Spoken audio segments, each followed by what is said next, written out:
Les agradezco mucho su presencia nuevamente y quiero decirles que hoy vamos a iniciar con una conferencia que creo que vale mucho la pena comentar dos cosas. Primero, ¿quién nos la da? Nos la da el doctor Armando Sánchez Vargas. Él es investigador, un joven investigador. Comparado conmigo, tampoco te emociones mucho.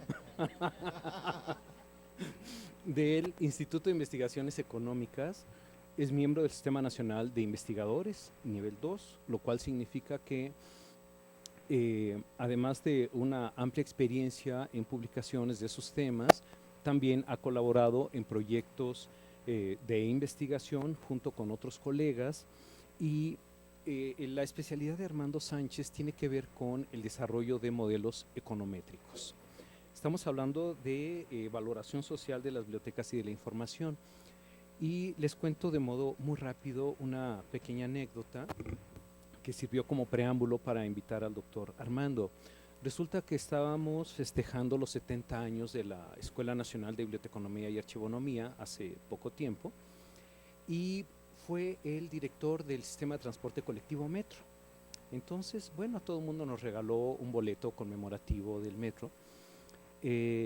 Y entonces decía él una cosa, fue muy curioso porque decía, bueno, ya que ustedes se dedican a cuidar libros, a cuidar archivos, todos, pues también ayúdenos a conservar el metro, ¿no? Y decía, bueno, pues sí, qué bueno, solo que trabajamos de modo distinto a eso. Pero dijo una cosa muy interesante. Dijo, bueno, cada boleto cada viaje de un usuario vale aproximadamente costo real. Costo real son 12 pesos cada viaje que hace una persona. Lo que paga el usuario son 3.50, 5 pesos. Tiene rato que no me subía al... Es que yo tenía boletos guardados, por eso no me acordaba. No, yo tenía muchos boletos guardados, por eso es que no me acordaba el precio. Ay, por cierto, está acá. Bueno, luego se los pasan para que vean la conmemoración. Y ponle nombre para que te lo regresen. Bueno, entonces, el punto aquí era que lo que es el costo real, lo que es el costo real del servicio, con respecto a lo que el usuario paga. Derivado de eso, y también derivado también de una notable ausencia de lo que puede ser la literatura especializada en términos de cuál es el costo real por el servicio que da la biblioteca en todos y cada uno de sus actividades que realiza, ¿no? El punto aquí es, como decíamos ayer, no estamos hablando de indicadores de desempeño, eso lo tenemos más que trabajado, eso es un tema clásico, muy bien elaborado, profusamente estudiado. No, acá el asunto es cuánto gasta una institución. Pensemos ahora nosotros en nuestra Universidad Nacional, una universidad de 300,000 alumnos. ¿Cuál es el costo real por atender un solo usuario? Al punto que nosotros lográramos un indicador de saber cada vez que un estudiante va, pide un libro y le dan este libro para servicio, o cada vez que hace una consulta a internet, ¿eso qué costo tiene? Porque son costos que son subterráneos, que son costos ocultos, que son como mágicos, ¿no? Simplemente voy, pido, se me da, hago una consulta, se me da, el investigador solicita una bibliografía, lo que ustedes quieran, y bueno, está ahí. Pareciera que el mundo es mágico, pareciera que el mundo funciona por sí solo, ¿no? Pido y se me da, listo. Bueno, entonces, la idea de poder platicar con Armando Sánchez era, el especialista en modelos econométricos, era decirle, a ver Armando, ayúdanos a entender cómo podemos desarrollar un conjunto de metodologías que nos ayuden a lograr estas determinantes hasta el punto que seamos capaces de decir eso. Cada vez que mi usuario va y me pide un libro, ¿cuál es el costo real de eso?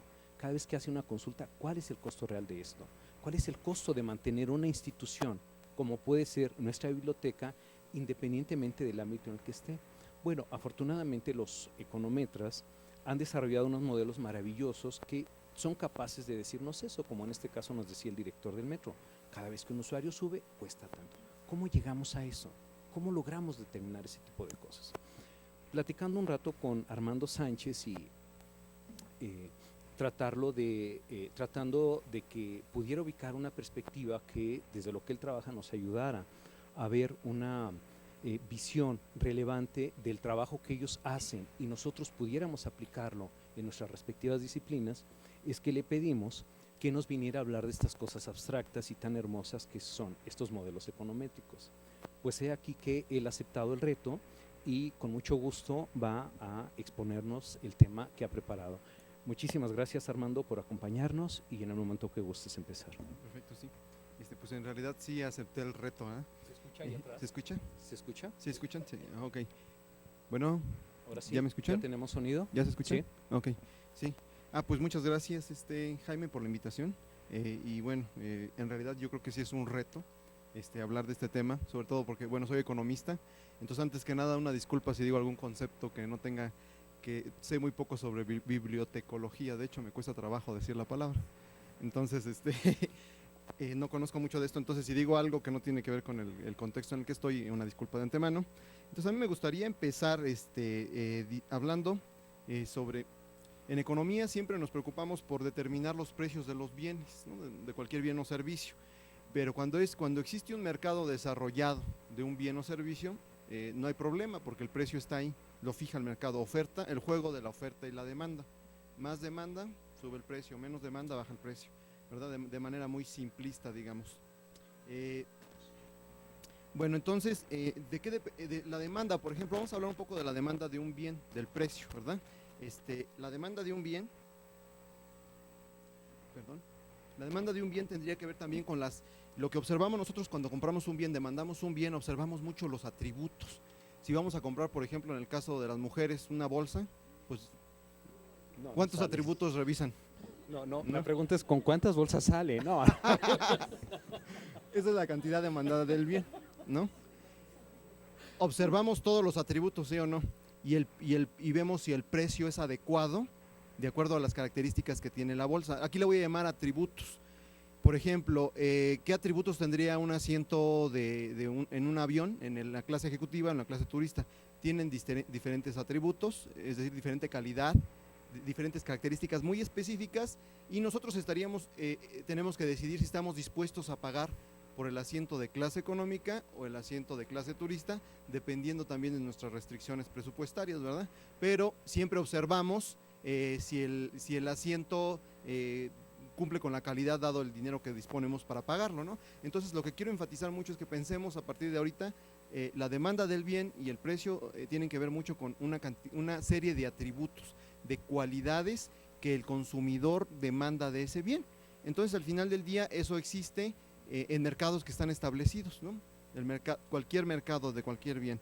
Ahora, aquí el problema es que hay algunos bienes que tienen un valor intrínseco, pero que no hay un mercado. Por ejemplo, el aire, ¿no? Deberíamos de pagar por el aire, por el agua, ¿verdad? No se paga un precio exacto, no hay un mercado desarrollado. De hecho, el día de ayer estuve dando una conferencia sobre un artículo que trabajé sobre los servicios de los notarios, ¿no? Exacto, esa es la impresión, la percepción de la gente es que es muy caro el precio del servicio notario. Entonces también ahí, ¿es el precio justo? ¿Es el que establecería un mercado competitivo? ¿Verdad? Entonces ahí tenemos dudas. En este mercado de servicios notariales todos pensamos que es muy caro, pero es el precio que se establecería en un mercado competitivo. En otros casos el precio ni siquiera existe, ¿no? Entonces lo que tendríamos que hacer serían estudios para determinar si el precio en un caso es justo y en otro caso determinarlo porque ni siquiera existe.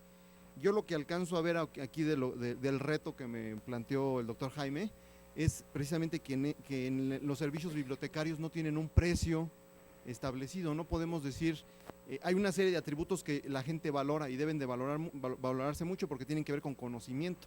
Sin embargo, no hay manera de establecer eso porque no existe un mercado. Es un bien público, es un bien que no tendríamos cómo valorarlo. Entonces, aquí de lo que se trataría sería de establecer un mecanismo o una metodología para determinar el bien, y eso tendría que ver con la disposición a pagar de los usuarios por este servicio, por los servicios bibliotecarios. Sin embargo, esta disposición a pagar, ya lo mencioné, depende de los atributos que la gente observe en el servicio que está recibiendo. Y entonces tendríamos que definir una metodología que nos permita hacer esto, ¿verdad? Entonces, bueno, hay muchas metodologías. Los economistas hemos trabajado, como nuestro asunto es oferta, demanda y precios, hemos trabajado en muchas metodologías. Por ejemplo, hay unas metodologías econométricas que se llaman metodologías de precios hedónicos. Hay otras metodologías que tienen que ver con contrafactuales. Y hay otras metodologías que se llaman valoración contingente, que tienen que ver con lo que le vamos a llamar disposición a pagar y que va a ser una función de los atributos de ese bien. De esas tres metodologías hay otras, pero voy a mencionar y voy a discutir de manera muy breve una que se llama el método de valoración contingente, que es una ¿por qué elegí discutir esta? Porque es una metodología que creo que es muy práctica y que es una metodología estadística más que econométrica, es una metodología estadística que permite valorar un bien, ¿sí?, con respecto a la percepción de los individuos sobre el valor del bien. Y es una manera de llegarle al problema, no es la única, ¿no? Hay otras, a lo mejor tiene errores, no es perfecta, pero digamos que es lo que tendríamos para tener un precio indicativo, ¿verdad? Siempre la gente, cuando nos preguntan a los economistas ¿cuándo va a ser la inflación mañana o cuánto va a ser el PIB el año que entra? Piensan que les vamos a decir que tenemos la bola mágica, ¿no? Y más a los econometristas. En realidad no existe tal cosa, ¿no? Lo que hacemos es dar pronósticos o simulaciones indicativas, o sea, lo que esperaríamos que en promedio sucediera, porque no podemos dar una estimación puntual, ¿verdad?, de lo que sucedería. Entonces, nosotros aquí lo que trataríamos de hacer es, voy a tratar de describir una metodología que yo pienso y que la he utilizado para valorar bienes, por ejemplo, bienes ecológicos, para valorar, por ejemplo, el carbono, la he utilizado, el valor de las emisiones de CO2, ¿verdad?, que tienen mucho que ver con cambio climático, ya la usé ahorita para los servicios notariales y que pienso que se puede utilizar en este caso, aunque hay otras, ¿no? Una vez que logramos determinar la disposición a pagar por el bien de manera individual, cada individuo cuánta disposición tendría a pagar, una disposición completa sería la media, ¿no?, de todos los individuos, y eso sería una aproximación indicativa de cuánto valdría ese bien. Y teniendo ese precio, que no nos lo dio el mercado, lo inferimos a partir de datos estadísticos de los usuarios. Teniendo ese precio, lo que nosotros hacemos es, podemos utilizar ese precio. Si ese precio lo multiplicamos por la cantidad del bien que ofrecemos menos los costos, tenemos lo que sería el beneficio, y podemos hablar de algo que le llamamos costo-beneficio. Entonces, y ya sabiendo el costo y el beneficio, podemos tomar decisiones. En el caso de una empresa, decisiones empresariales; en el caso de una institución, una política institucional al respecto; y en el caso de un gobierno, pues política pública. Pero esa información es muy importante, teniendo en cuenta y sabiendo que puede tener error, pero que es indicativa y que nos va, no tener nada es peor a tener esa información, ¿no? Entonces, a mí me gusta, con este preámbulo que acabo de dar, que espero haya sido útil, voy a describir un poco, de manera muy breve. Si alguien tiene dudas, podemos ampliarlas. Y yo también me quedo con muchas dudas porque en realidad no conozco bien el servicio de bibliotecario. Entonces, pero voy a plantearlo, y a lo mejor ahorita en una discusión podemos generar algo, ¿no? Bueno, entonces voy a hablar sobre la metodología, una metodología para la determinación del valor económico de los servicios de una biblioteca.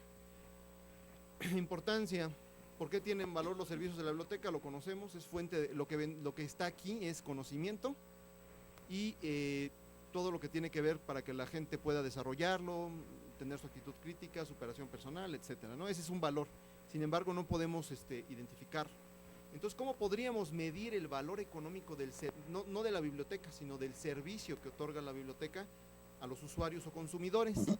Entonces, vamos a hablar de lo que se llama el método de evaluación contingente, que yo pienso que podría ser fácilmente adaptable. Este método tiene un objetivo bien específico y se basa en entrevistas. Hacemos una entrevista, nosotros tenemos una población de usuarios, y que en la biblioteca sospecho que sí hay un registro de todos los usuarios. Entonces, esa es la población.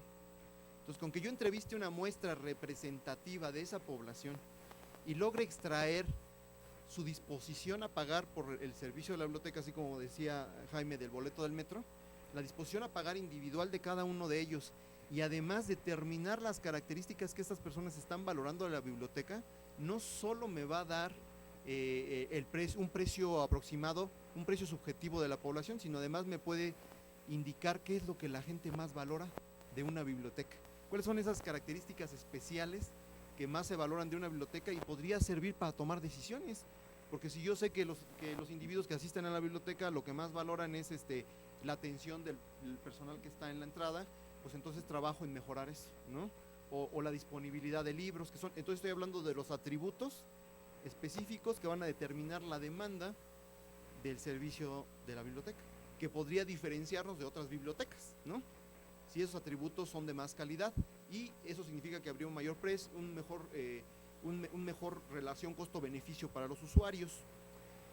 Entonces, en realidad, estaríamos tratando de inferir un valor económico, o sea, un precio. Aunque sabemos que no va a ser preciso, podría dar una indicación de más o menos cuánto vale. Y ese sería un valor económico que estaría en términos monetarios. Entonces, esta metodología lo que trata de hacer es bajar a todo a términos monetarios. ¿Por qué sería necesario realizar este tipo de evaluaciones contingentes? Pues por lo que acabo de decir, permitiría tomar decisiones institucionales, ¿no? En este caso, si fuera un gobierno, política pública, para que funcione de manera óptima el otorgamiento del servicio, ¿eh? Entonces, ¿cuál es el objetivo de nuestra metodología de valoración contingente, que le voy a llamar específicamente disposición a pagar? Los métodos de valoración contingente son más amplios y contienen entre ellos uno muy específico que se llama disposición a pagar. Entonces, el objetivo de la metodología sería, 1, estimar la disposición de los usuarios o consumidores de los servicios bibliotecarios, su disposición a pagar por los servicios bibliotecarios. Le ponemos WTP porque son las siglas en inglés, que es Willingness to Pay.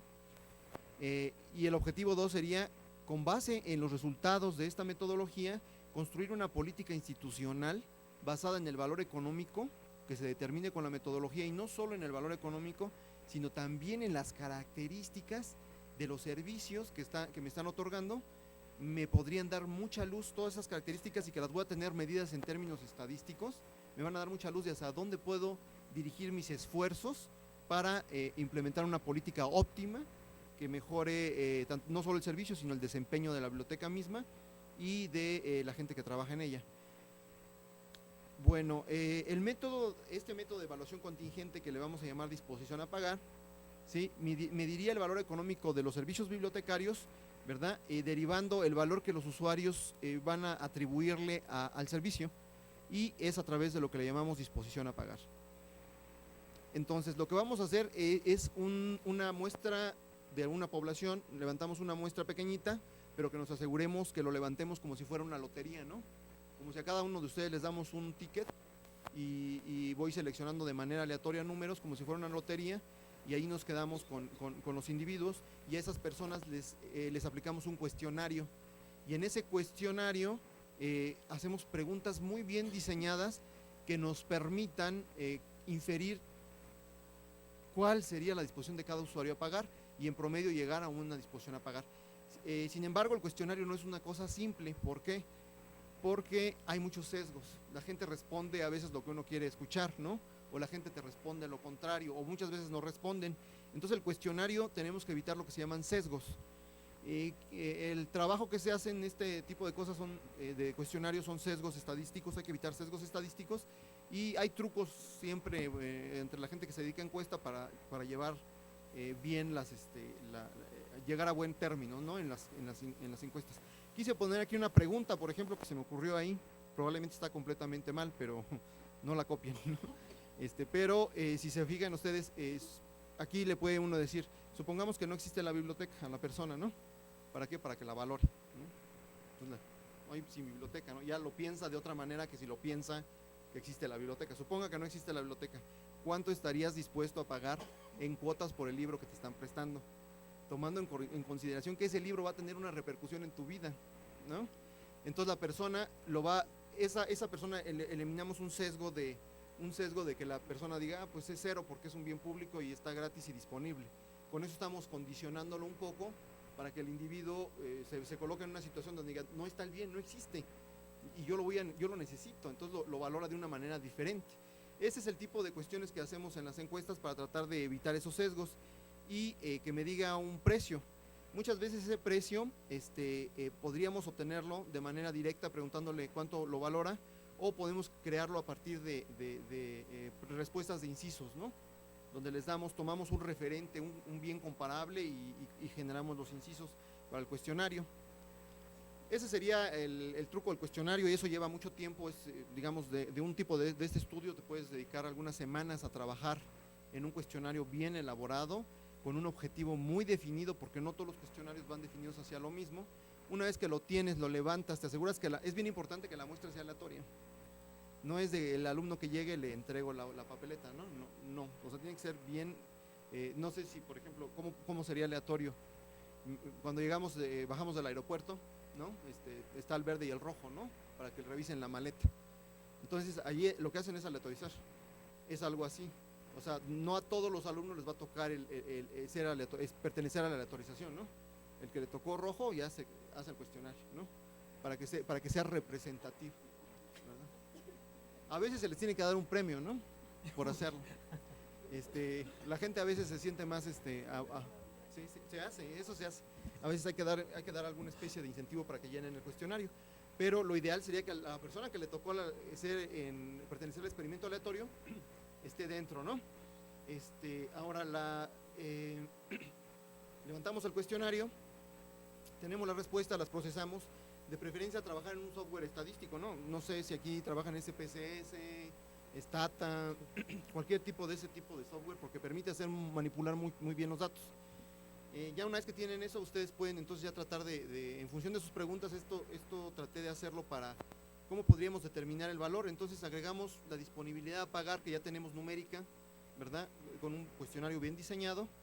Dividimos el total de encuestados por el valor económico promedio, multiplicamos y vemos la frecuencia y obtenemos en este caso un valor promedio económico que se le daría al servicio de las bibliotecas por todos los usuarios que representan a la población de usuarios potenciales de ese servicio bibliotecario. Voy a hablar un poquito más sobre cómo desarrollarlo y serían 4 pasos. Primero, instrumentar la encuesta, ¿no? Construir una buena encuesta y colectar los datos. Ahí hay que tener mucho cuidado, ¿no? Porque el día de ayer también estaba revisando una encuesta y que de hecho fue muy cara. El que pagó por la encuesta le costó una cantidad grandísima de dinero, y estamos revisando los datos y algunos cuestionarios son los mismos, es decir que la gente que mandaron copiaron los cuestionarios o los inventaron. Entonces ahí cuidado, ¿no? Eso es importantísimo, tener mucho cuidado con eso, ¿no? Es metodología de cómo levantar una encuesta. Después, ya que tienes los datos, si el cuestionario es de incisos, por ejemplo, se puede hacer un experimento de elección discreta, donde el individuo está dispuesto o no a pagar por el bien, porque puede haber gente que te diga, no, pues yo no lo valoro, ¿no? Para mí el precio es cero, ¿no? También debe ser parte del estudio. Elección discreta significa 2 opciones, ¿no? Dicotómico, sí o no. Y los que te dijeron que sí están dispuestos a pagar, porque puede haber gente que te diga, no estoy dispuesto a pagar, ¿no? Es un bien público, no tengo por qué pagar, pero debe haber gente que sí. Si le dices que no existiera el servicio de la biblioteca, lo condicionas en cierta forma, ¿no? Para que haga eso. Ya que tienes eso, con esas variables dicotómicas más otras preguntas que tú le haces sobre los atributos del bien, las características específicas del servicio, cómo lo ven, qué edad, por ejemplo, la edad del usuario puede ser muy importante, ¿no? El servicio que otorga el que está en la ventanilla, etcétera. Todos esos atributos los metemos y construimos un modelo que le llamamos econométrico, que no es más que una variable. Yo creo que todos recordamos lo que era una función en la secundaria, ¿no? No, hace algunos muchos años. No, que decían una función es aquella que le corresponde uno y solo uno ¿se acuerdan? Algo así. Bueno, construimos una función de esas con los datos que obtuvimos en la encuesta.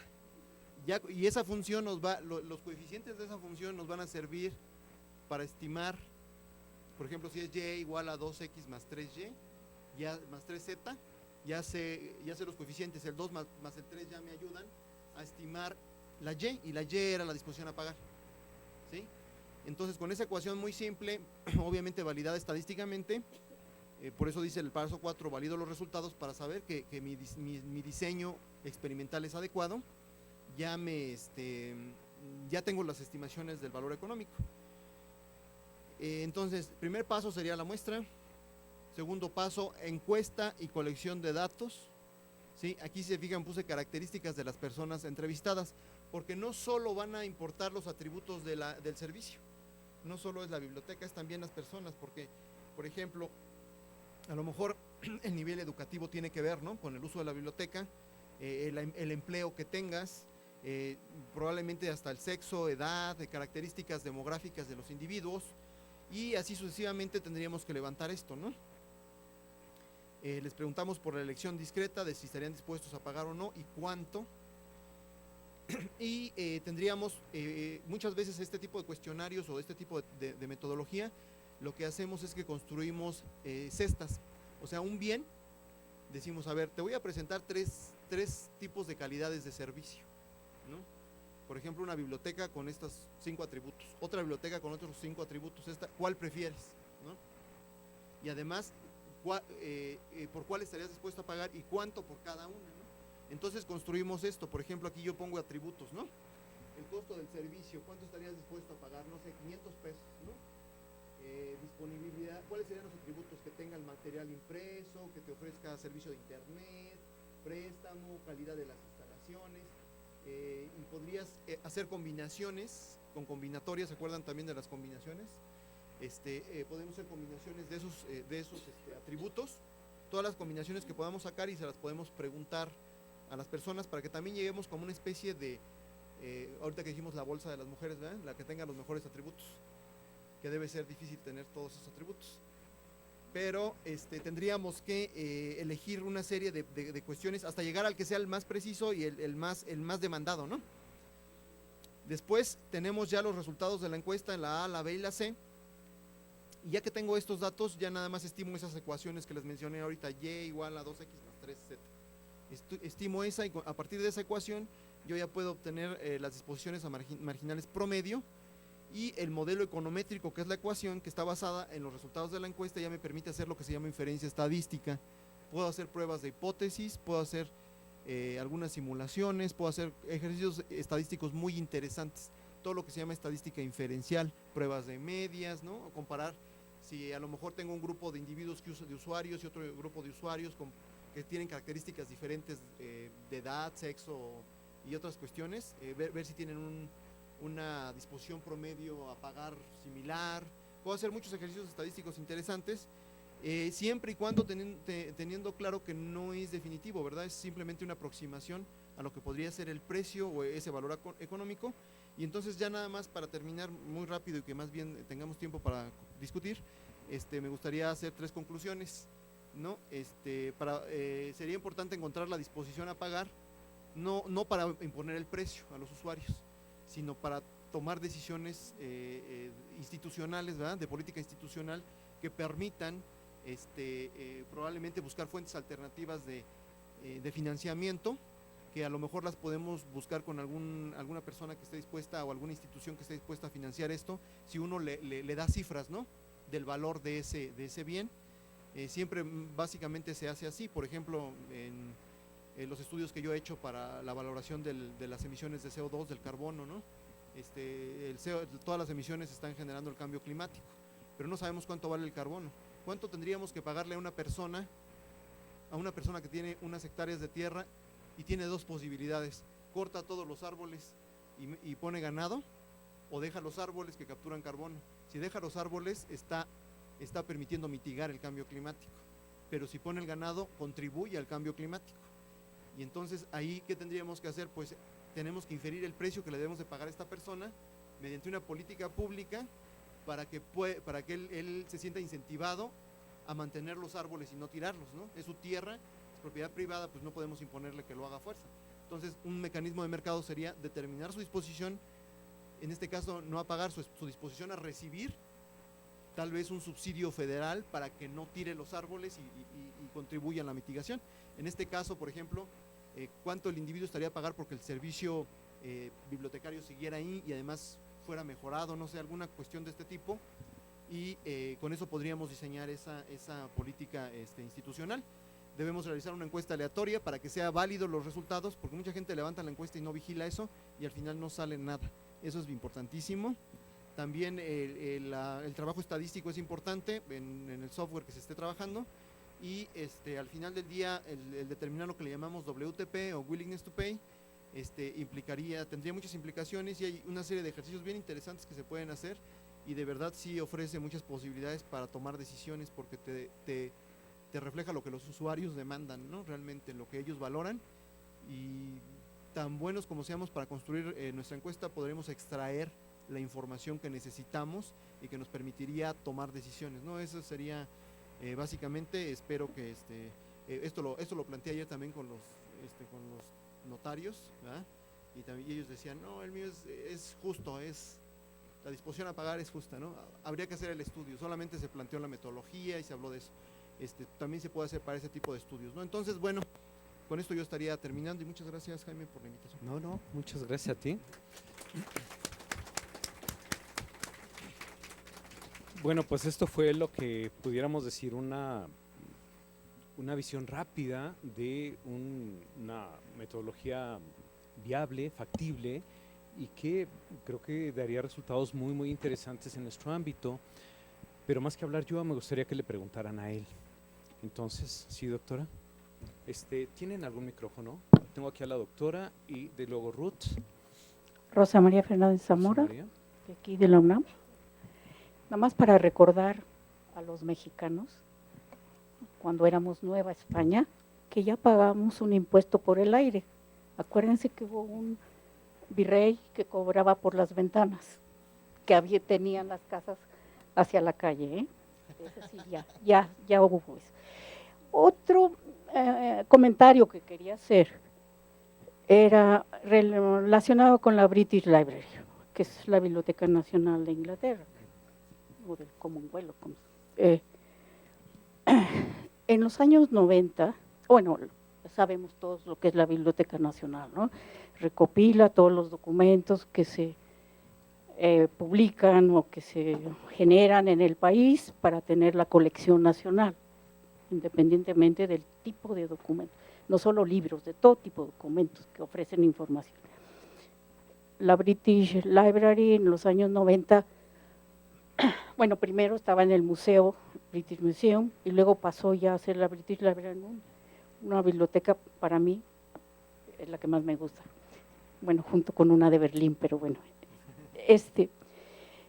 En los años 90, con este nuevo edificio, la gente, igual que casi todas las bibliotecas nacionales, solo podían pasar los mayores de edad, de 18, dependiendo de la edad límite.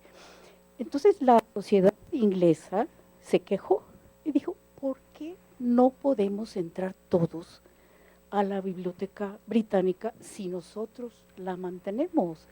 Se paga con nuestros impuestos, porque para entrar pues, tenían que comprar, hacerse su credencial, pagar la credencial y pagar ciertos servicios, como en todas las bibliotecas.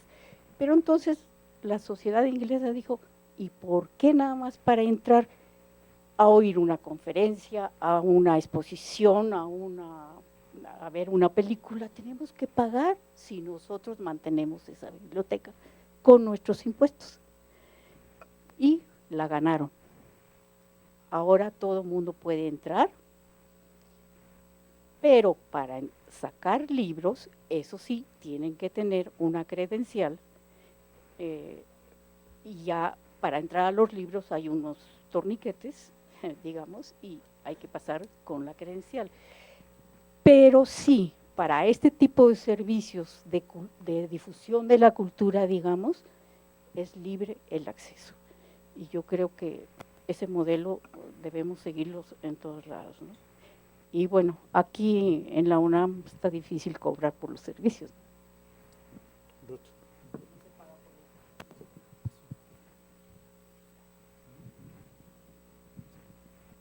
¿Aló? Sí. No, básicamente, realmente cuando estamos en el trabajo de las bibliotecas públicas especialmente, pues generalmente los que nos otorgan el presupuesto siempre están esperando que le digamos el costo-beneficio, el retorno de la inversión, de todo el dinero que aparentemente nos dan. Sin embargo, si lo podemos mirar con base en las estadísticas que se llevan en la biblioteca, uno diría, se invirtió tanto dinero y prestamos tantos libros, ¿cierto? Ahí estamos haciendo una mirada netamente, digámoslo, fría de una transacción de un libro. Sin embargo, aquí el punto es medir esa información, para qué le sirvió a la persona, que es realmente, digamos, la misión a la que estamos, darle ese acceso a la información, o el nivel de satisfacción con ese, o sea, ¿qué es lo que podríamos decir nosotros?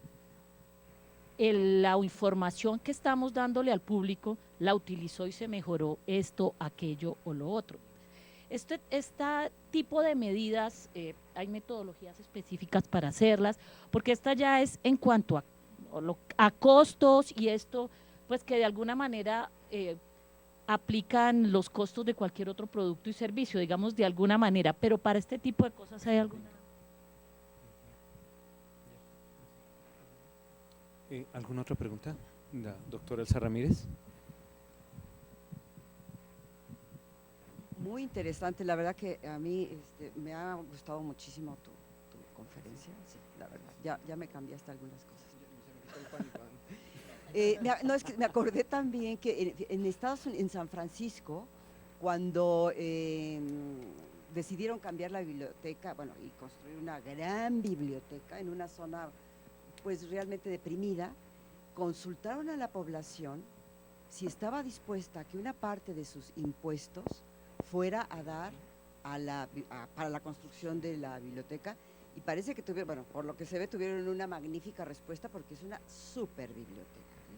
Pero también me quedé pensando que tiene que ver mucho con la cultura de esa sociedad que valora muchísimo las bibliotecas. Tuve los edificios y son, bueno, unas fortalezas, ¿verdad? Y acaban de hacer una en San Diego también, y es de veras un monumento. Y tiene que ver también entonces con esa cuestión de tradición y de cultura, de que la propia sociedad lo valora.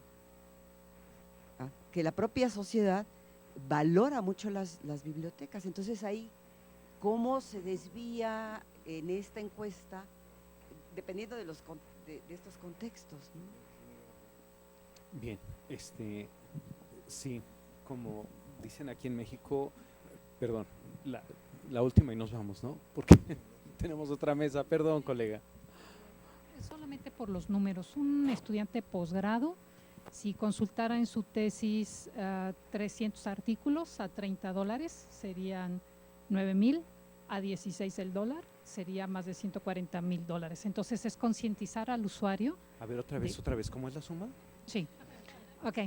Acá porque Si nació con los números, pero si yo un no. alumno de posgrado, Un alumno de posgrado, ok. consulta para su trabajo 300 artículos, Sí. baratito en la red, valen $30. Ujú. 300 por 30, 9,000, ¿no? 3 No por sé, 3, tú eres la que 9. lleva las cuentas. Ok. No, es que me ve con cara así, entonces No, yo… pues estoy ok. sorprendido por la Entonces, cantidad. son 9,000 a 16 el dólar, ¿cuánto sería, no? Entonces, es concientizar a los usuarios. Yo sí estoy a favor de que la educación sea pública, pero ¿cuántos alumnos hay de posgrado y cuánto gastamos de los impuestos de los que estamos aquí, no? 4 meses al año, puros impuestos. Entonces, sí sería un dato duro para saber que los alumnos podamos apreciar más la biblioteca, ¿no? Gracias. Bien, perdón que con eso cierre la ronda de preguntas, por razones obvias. ¿Y qué dices, hermano? Sí. Muy buenas preguntas todas, en realidad. En realidad yo creo que aquí no estamos discutiendo el carácter ni público-privado del servicio, simplemente es digamos, por ejemplo, ese valor económico que la gente le atribuye, lo podemos usar para buscar un sponsor, ¿no?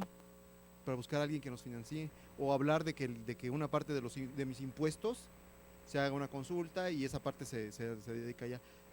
Obviamente, si es una cultura con otra cultura de pago como los americanos o los ingleses, a lo mejor ellos sí están dispuestos a pagar.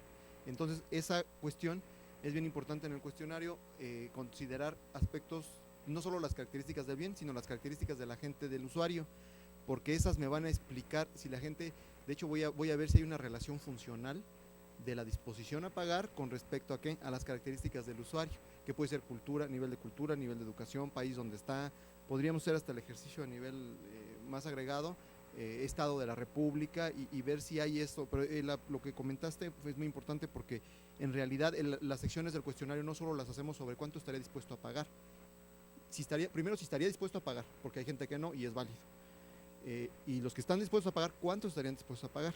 Después sacamos las medias de eso, pero además vemos, a esa gente le preguntamos otras cosas de su background, ¿verdad? de sus características personales, para que podamos inferir, mira, ¿sabes qué? Que la gente que está entre tal rango de edad tiene mayor, valora más el servicio y tiene una disposición a pagar más alta en promedio que el otro grupo. Entonces este tipo de ejercicios implican, digamos, como una estimación más elaborada de lo que acabas de mencionar. La tuya fue muy intuitiva, que es muy buena, pero esto podría ser un complemento. Yo no dejaría de hacer la intuitiva. 30 libros a tantos dólares multiplicado y me daría una suma y la comparo con lo que me está dando en el Willingness to Pay, que es muy elaborado, lleva una encuesta, cuesta más hacer el ejercicio, pero digamos en la medida en la que llegamos a cifras similares por diferentes lados, tenemos algo más robusto estadísticamente hablando. Entonces yo siempre hago ese ejercicio, ¿no? Como intuitivo de ver si llego a esa disposición a pagar, porque hasta me puede ayudar para elaborar el cuestionario, el hacer ese ejercicio intuitivo. Y además también sería muy importante hablar de la cuestión de la satisfacción y de la precisión. En este sentido, la pregunta que hiciste, aquí para serte honesto, no he trabajado nunca en la parte de biblioteca de esto, pero creo que este es un tipo de metodología que podría servir, es solo una propuesta, ¿no? Por eso les planteé al principio que hay muchos métodos, este es el que yo planteo y el que veo más sensato, de acuerdo al tipo de servicio que constituye una biblioteca y que me parece que sería bien apropiado, ayuda a diseñar política pública, ayudaría a diseñar política institucional. Ya para cerrar voy a contar un caso. Por ejemplo, nosotros hicimos una estimación para un pueblito en Ecuador, pequeñito, donde se están quedando sin agua. Entonces uno va a ese pueblo y no hay, abre la llave, no hay agua. Entonces resultó que se sabía por la cuestión de la gente que estudia ecología que el agua había dejado de fluir en ese pueblo porque estaban llenando el lago de basura. O sea, la cuenca estaba llena de basura, todo eso. Entonces lo que tuvieron que hacer era, pues el gobierno quería pagar el dinero para restaurar la cuenca, pero no alcanzaba. Entonces iban a tardar más años en restaurarla y en que fluyera el servicio. En esa situación hicimos un ejercicio de este tipo, de Willingness to Pay.